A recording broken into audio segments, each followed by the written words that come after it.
Thank you for tuning in here to drywind.net, and just want to introduce Dr. L.A. Marzulli, who's a regular guest of ours, obviously, and he's the best-selling author of the Nephilim trilogy. He received an honorary doctorate from Pacific International University for his work on the biblical subject of the Nephilim, and his recent book, Politics, Prophecy, and the Supernatural, further expands on his considerable research on how the paranormal phenomena, for example, such as UFOs, abduction phenomena, genetic manipulation, and other supernatural phenomena are looked at from a grounding of solid biblical prophecy. And Lynn came to know Jesus Christ after the disillusion and deception of New Age spiritualism. And you can purchase his book, subscribe to his newsletter, and read his blog. And by the way, the blog is excellent. And find a wealth of information on his website at spiraloflife.com. Since we last talked, there continues to be interesting things going on in the world. One of the things I noticed, Lynn, is kind of the uptick in interest in extraterrestrial life. I know that the Phoenix lander is on Mars, digging and baking the soil in hopes of finding hydrocarbons and elements of the water that might suggest life. And I understand that they're going to be doing some announcements here later this month. I'm not exactly sure what it's going to be, but it does show the interest for extraterrestrial life. So one of my questions, and we can take this however you want, but I wanted to deal with this one right off because I think it's timely in the news, is from my point of view in reading the Bible and having a relationship with Jesus Christ, I don't find anything threatening about them finding life on Mars. You know, what is your view on that? Well, I agree. I mean, if they find life, no matter what that is, it doesn't change my relationship, my personal relationship with Jesus. I mean, without that, and I'm not talking religion here for viewers who have no idea what I'm talking about. I'm not talking about religion. I'm not talking about a system of rules or do's and don'ts. I'm not talking about that at all. I'm talking about a personal relationship with the creator of the universe, literally, which was available basically to everyone who asked for it right after Jesus died in the first century, and the apostles, of course, received that.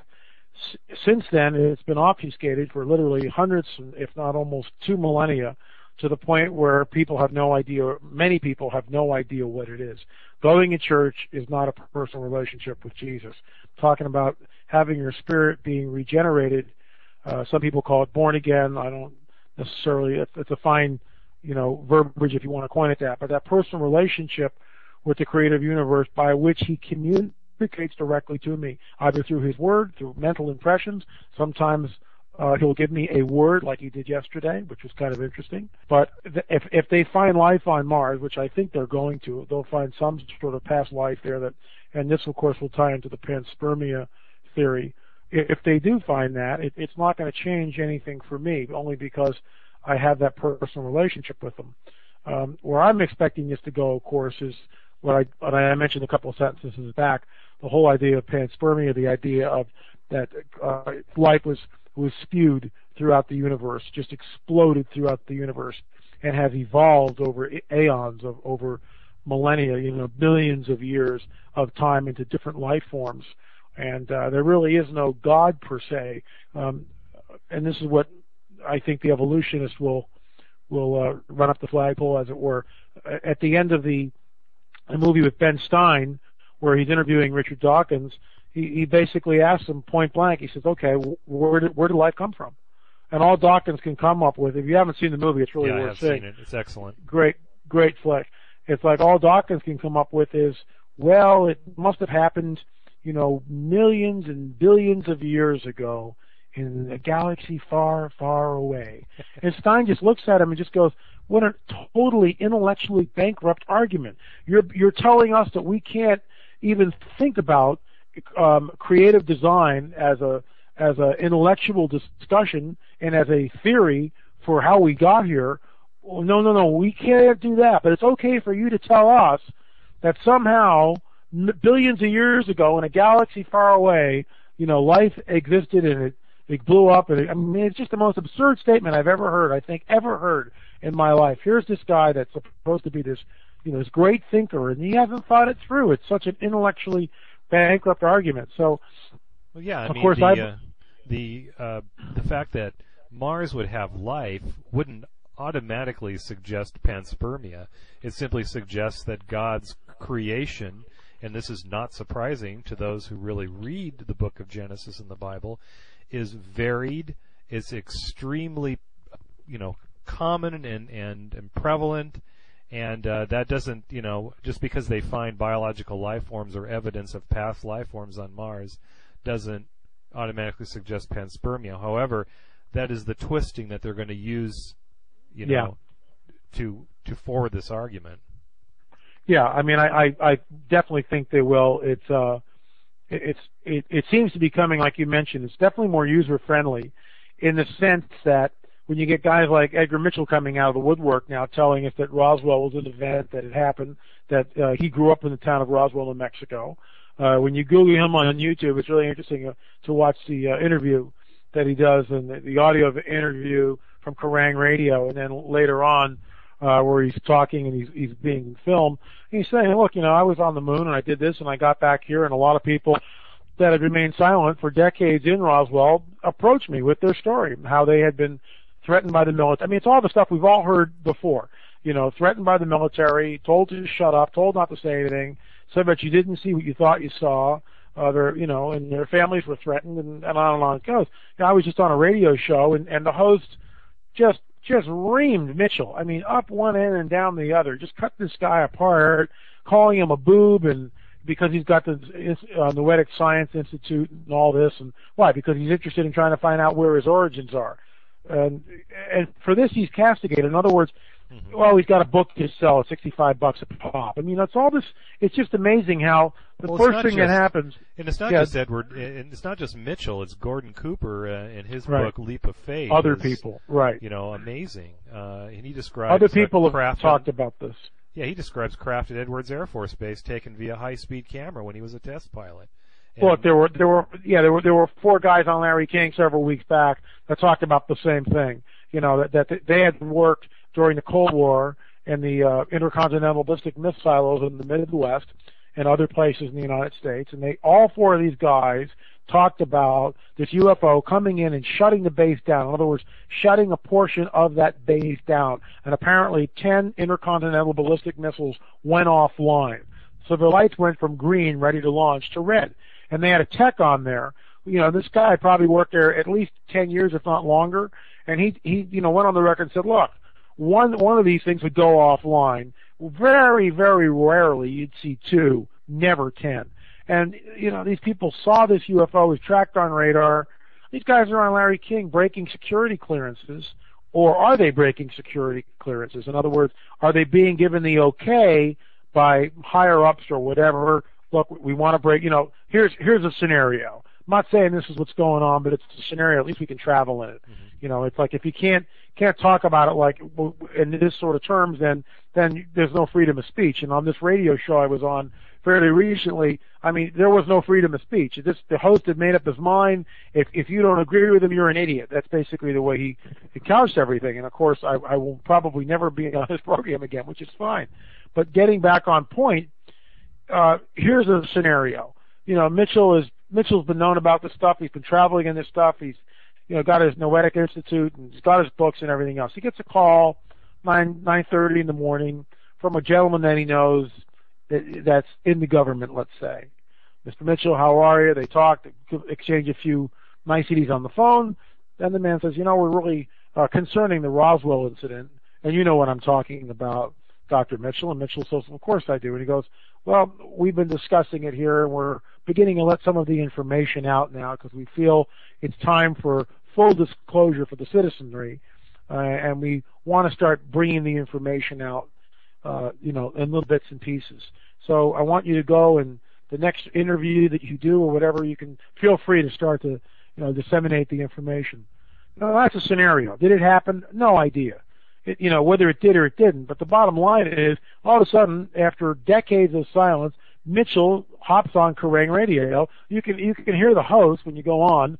The host is absolutely flabbergasted. In fact, at some point he's thinking this must be a ruse. Mitchell's probably just pulling my leg here. And he said, is this some sort of an astronaut humor or astronaut joke? And Mitchell just remains very deadpan and says, no. I was there.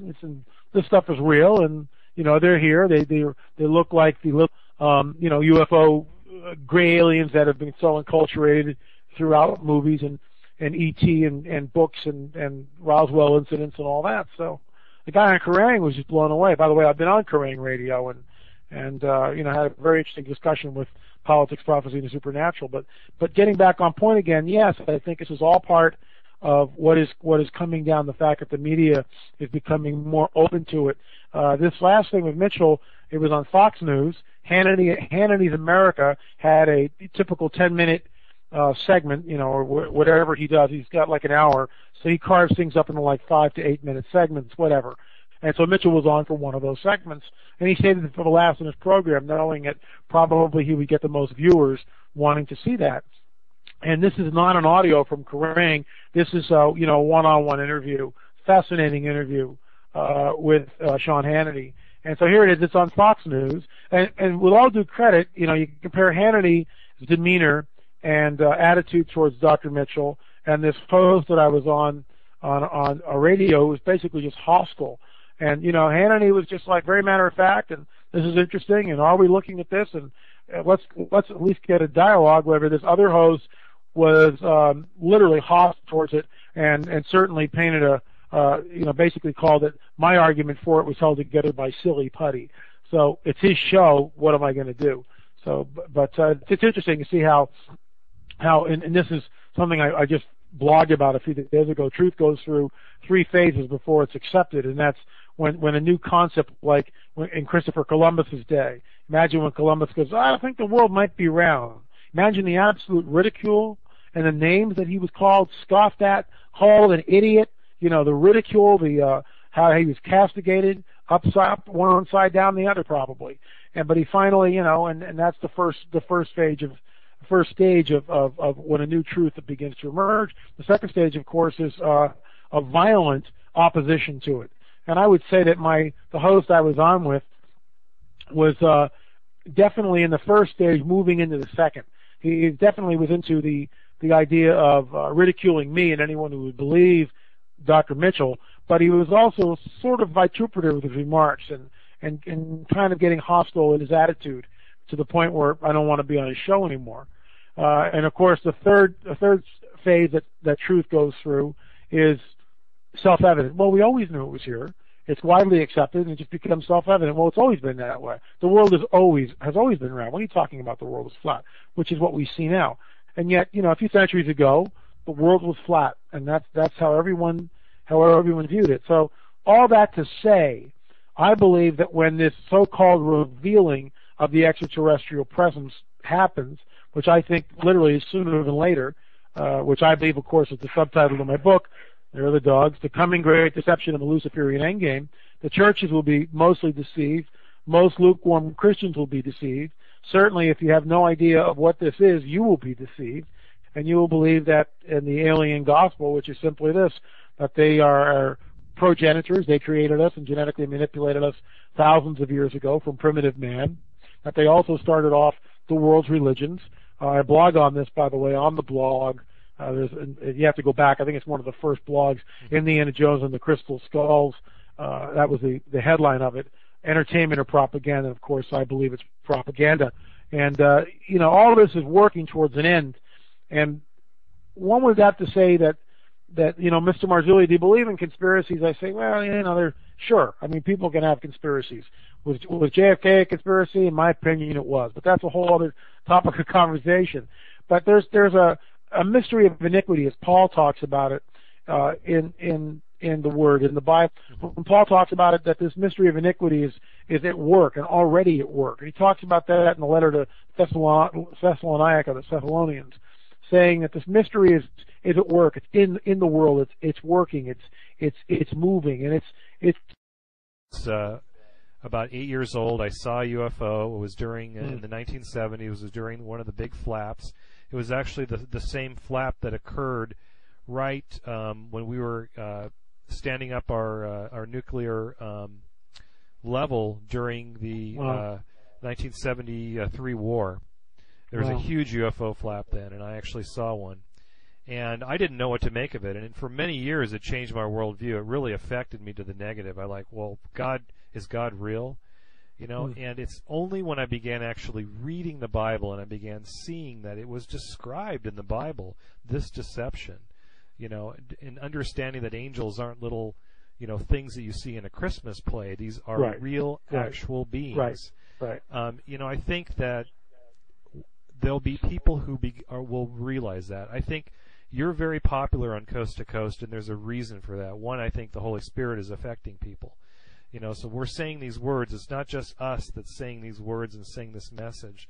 This is a message that's going out from God, I believe, and He wants people to wake up about this deception. He doesn't want these angels, these fallen angels that, by the way, He created, to deceive everyone. You know, there's going to be a believing remnant that will exist, and I believe that even during this confusion, that God's Spirit will make it apparent to people that what they're seeing on TV, what they're reading in the newspapers, what people are telling them around the water cooler, with the intense fear that's wrapped around in that there is a truth, that there is a grounding. It is in the Bible. It is a safe place to go. It is a safe place to turn to.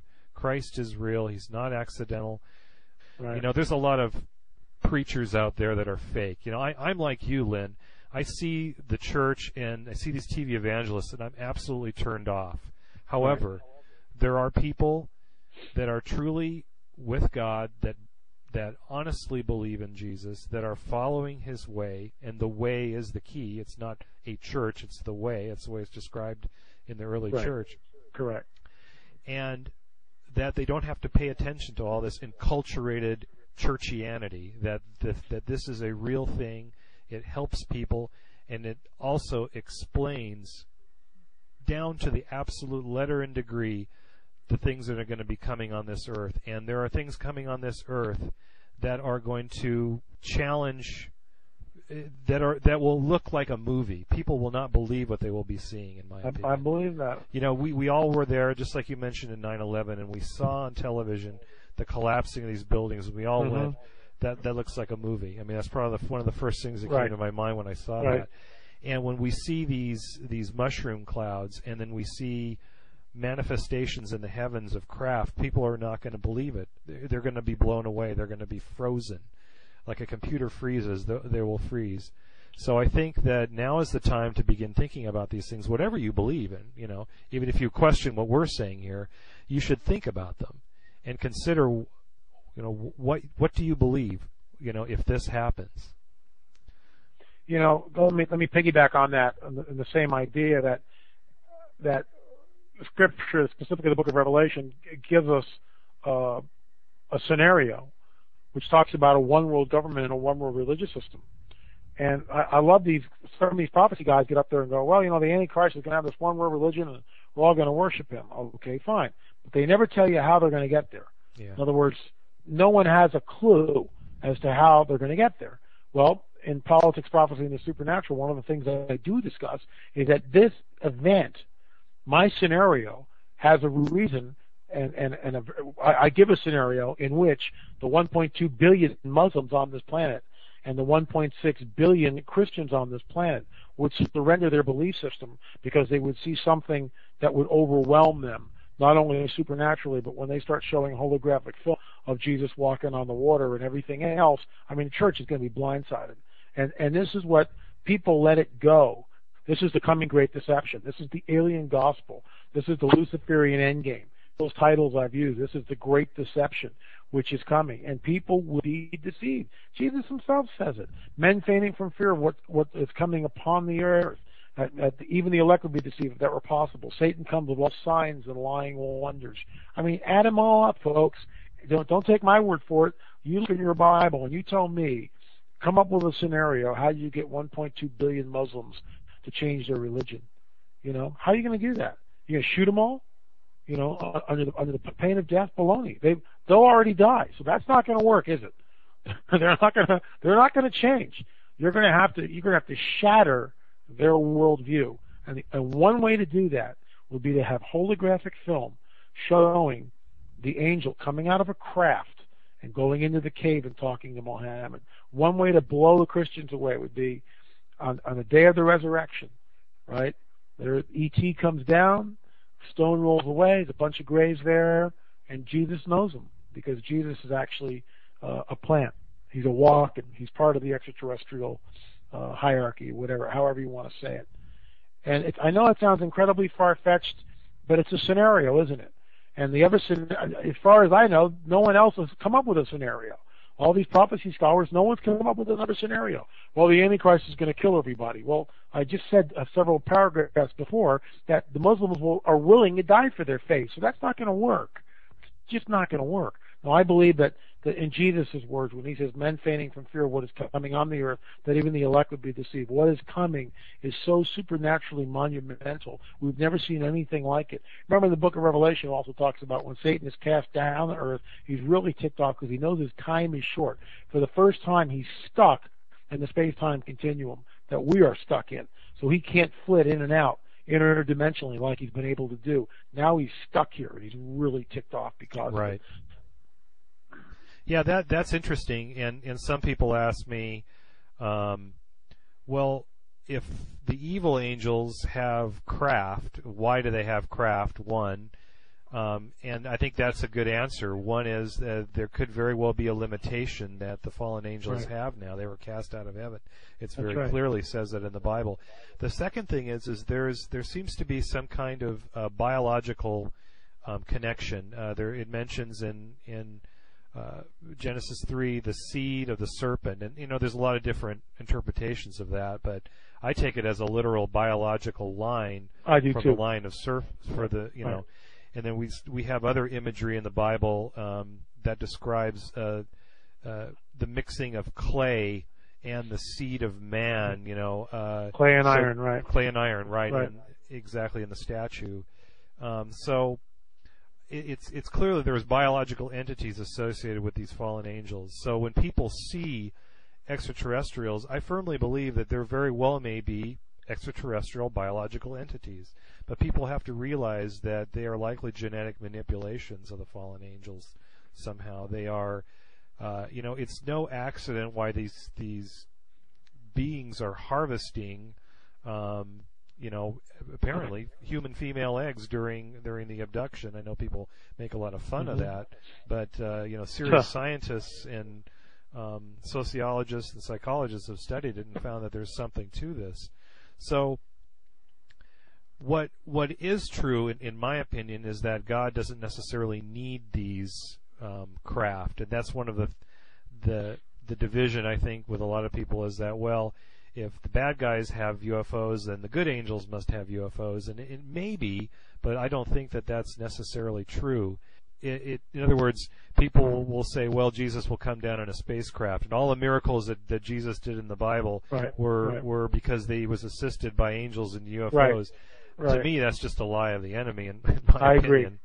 So that's another thing that tends to be showing up, and I did want to make it clear on from Dry Wind standpoint, and I know your standpoint too, that it is a little bit of a different view than some in this field who talk about the subject. That I think we're pretty clear on the fact that God is not going to come down in a UFO. Yeah, I mean, there's no way. And if you see anybody, I got an email from someone today, and she signs it. She signs all her posts. God does not need UFOs. That whole deal. Jesus does not need a UFO. And and I agree. It's like, see, the thing that cracks me up about the church at large, with all due respect to my Christian brethren, and here's a couple of things. My book was banned at the last church I was at, which was one of the reasons why I left it. I mean, without reading it, it's just automatically censored. Well, what kind of nonsense is that? Is this the Middle Ages? Is this the Middle Ages I'm in? I mean, the Pope? Is that because it mentioned the word UFO, or there? I mean, it's just the whole concept. The whole he never read it. The pastor never read it, but he censored it. Wasn't allowed to be sold at the bookstore. And I took great umbrage with that. I said, "You haven't even read this thing." He said, "Well, other people have read it, and they've told me what it says." And I said, "Well, let's walk through it point by point. Yeah. What do you disagree with?" "Well, I don't have time to read it, but I'm going to censor it." Unbelievable, I mean, how intellectually dishonest is that, and how can you possibly follow and serve under someone with that type of a mindset? I know I can't. That was the straw that broke the camel's back for me. I mean, that was it. It was over. See ya, and time to move on. But I had a thought I was going to kind of mention and kind of get into with the whole idea of the church, and with all due respect to my Christian brethren, it's like there's this saying, well, if it's not in the Bible, I'm just I'm not going to travel in it. I'm not going to think about it. I'm not going to, it's like, if this is unexplained here, so I'm not going to really. And I respect that. I understand that. There's like let's err to the side of like, let's not make false doctrine or add things that aren't there. I agree. Sure. Okay. That being said, when you look at Daniel says a prayer. A few weeks later, the angel shows up and says, "Hey, Dan, guess what? I tried to get here, but I was withstood by the Prince of Persia, who held me back, and I couldn't get here. So I had to go get reinforcements." Now, when we travel in that, and these are the questions that come up in my mind. Well, reinforcements, that means more. Does that mean just one other angel, or does that mean more than an angel? How did they fight? How was he restrained? Flaming swords like the cherubim at the Garden of Eden? Don't know. I find that of great interest. I can run with that and speculate it. I'm certainly not going to make a doctrine over it, and I'm certainly not going to say this is what you must believe. I find it incredibly fascinating, though, that the Prince of Persia withstood that angel, and he had to go back and get help and reinforcements, and then he finally broke through. Unflippin' believable. And we're given this scene into the heavenlies, just like Ezekiel, where we see, we get this heavenly scene, or Isaiah. Heavenly scene, and the angel comes over, takes a coal from the altar in front of Yahweh, and touches it to Isaiah. Woe, I'm a man of unclean lips. I mean, just unbelievable scenes that we see. So the idea is this: that at some point in time, we know that the fallen angels were able to manifest, certainly before the flood. They were able to do that, and that first incursion, in my opinion, was the strongest. Which is why, in my opinion, the Nephilim at that point of time could have been between 20 and 30 feet tall. Not the giants like Goliath, which people go between 9 and 15 feet tall. First incursion was really strong. Besides, their wings were not clipped, if you get my drift. They could still manifest at will from this dimension to the other dimension. Something happened after the flood. I believe that some of the angels literally could no longer flit about the universe, as it were. They couldn't just manifest. And of course the bodies from the so-called Nephilim, in my opinion, became the demons which inhabit around the earth. So fallen angels are different than demons. Demons are the disembodied spirits of the Nephilim or the Nephilim. Fallen angels are fallen angels. So Satan, in my opinion, is a super scientist. This guy's been around for who knows how long, and so he builds the craft in order to get the angels, the fallen angels, who no longer can manifest really, just on a whim. He builds this craft that enables his minions to manifest. Plus, at the same time, he's strategizing for the coming great deception. So it's really a twofer. Now, that's not to say that all fallen angels have their wings clipped. I don't believe that either. I'm not sure how it works and where it's really going. I don't have all the answers. I'm not saying I do, but I find it's a very interesting scenario, and certainly one that's a workable thesis, a workable theory here, to at least get some dialogue and pull it and push it and see where it goes. Right, and it is interesting how this manifestation waxes and wanes. It'll go through periods and it'll slow down. We're clearly in a period where it's been on the upswing, and in my opinion, it's been on the upswing since Israel came back into the land. Oh, And certainly also we have the Holocaust into the land. And certainly also we have the Holocaust, and you described this, I think, as good as anyone has ever described it. Thank you, appreciate that. How the Jews being offered on in our opinion, a satanic altar. Somehow these beings use that to manifest. Human sacrifice, animal sacrifice, has some kind of multidimensional or physical manifestation with these things. And this great upspike during World War II with the Foo Fighters, and then certainly after World War II, it's interesting. So the fact of the matter is this stuff is on an upswing, and you can choose to ignore it, but it's not going to go away, and so you can put your head in the sand and say, well, it's all silly, and I know some Christian researchers says, well, these things are all, I've heard the term residual UFO flown around. Well, they're spiritual, and I would agree. They are spiritual, but I think you need to understand the way that the Bible describes the spiritual world as a very physical existence. And when these things manifest in our physical space and time, they have flesh and blood. They're physical. They're in craft. They're able to walk upon the planet just as the good angels, when they appeared in the Bible, walked and prepared food and sat down with Abraham and all the different the scenes that you see in the Bible. So a lot of it, I think, is the way that there's a misunderstanding about what the spiritual world is, and it's a very unbiblical way of understanding the spiritual world. It's actually a kind of a Gnostic way of understanding the spiritual world, that there is this physical world and there's this other beautiful, wonderful existence, and it's a continuum of existence, and we're not privy to the spiritual world normally, but I think that as things happen, the barrier between the spiritual world and our physical existence is breaking down. People are becoming fascinated with the occult. I've seen it since I've been alive. I watched it rise in the 70s and the 80s, and now it's just accepted as norm. It used to be kind of on the fringe. Now they talk about occultism and Wicca and all of that as a norm. And I think people need to realize when they practice this, they're opening up doors.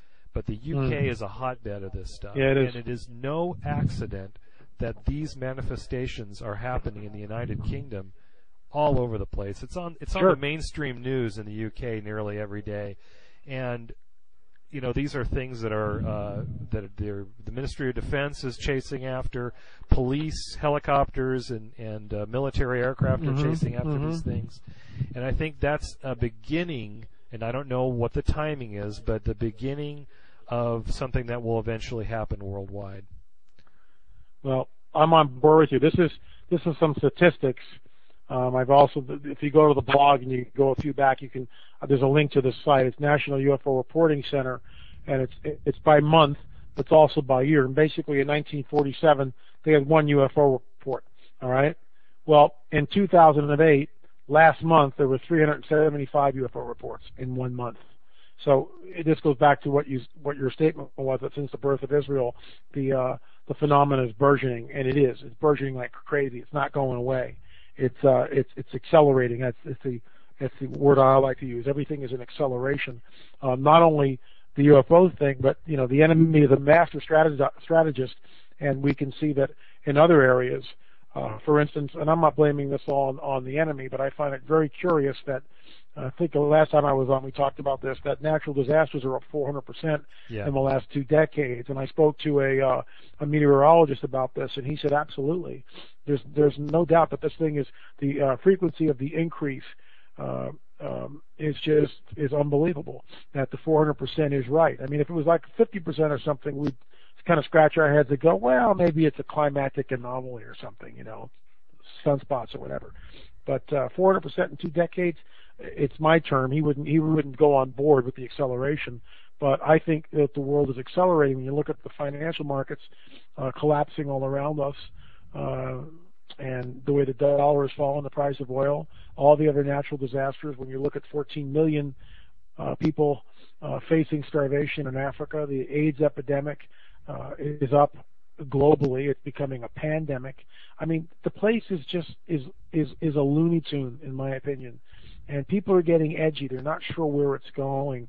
Funny, I watched the movie Zeitgeist the other day, and it's not for the faint of heart, for sure. And it's definitely an out there movie.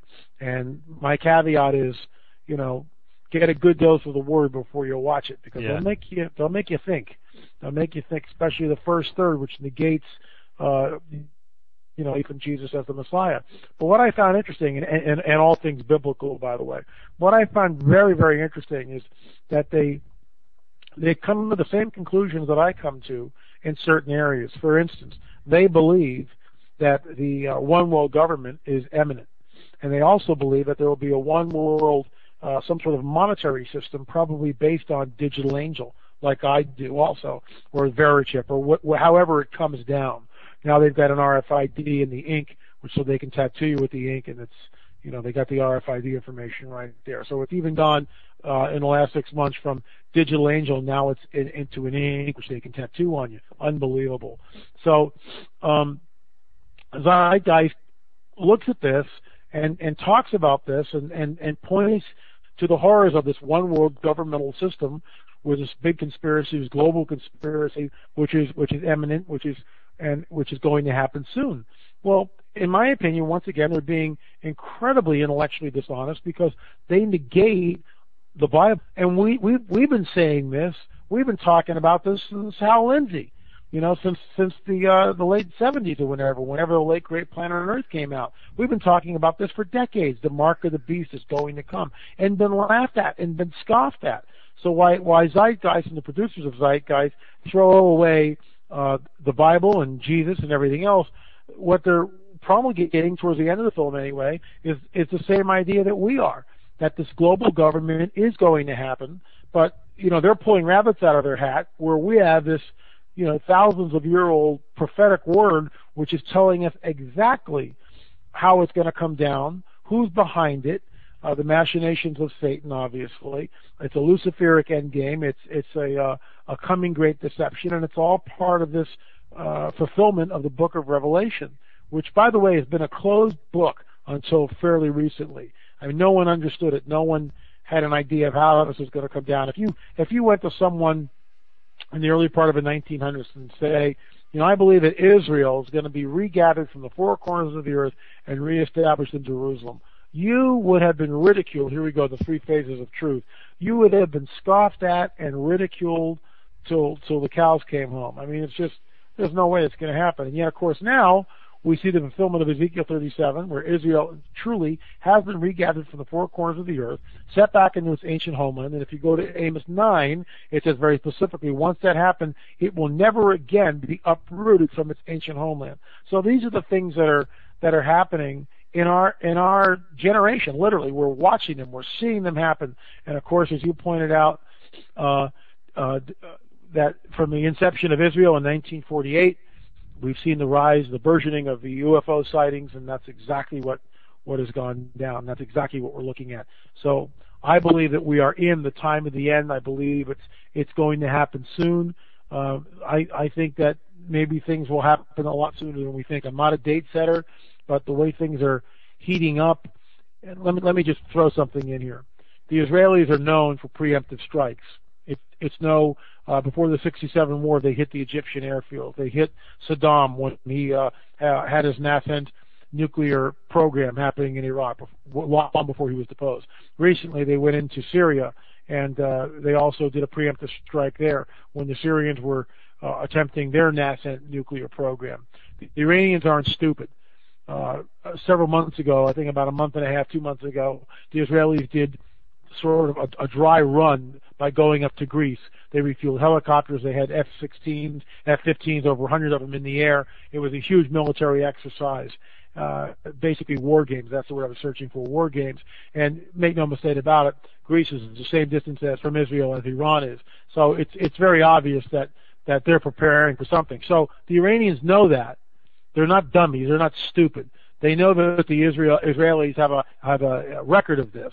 So if you're over in Iran and you're part of them and their military intelligence, two things have happened. One, fairly recently in Lebanon, the Iranian intelligence officers have occupied the highest peak, which gives them a look over the Mediterranean, where the Sixth Fleet is, I believe, and also the Israelis. So they can see it. They got eyes on the ground, boots on the ground, intelligence on the ground.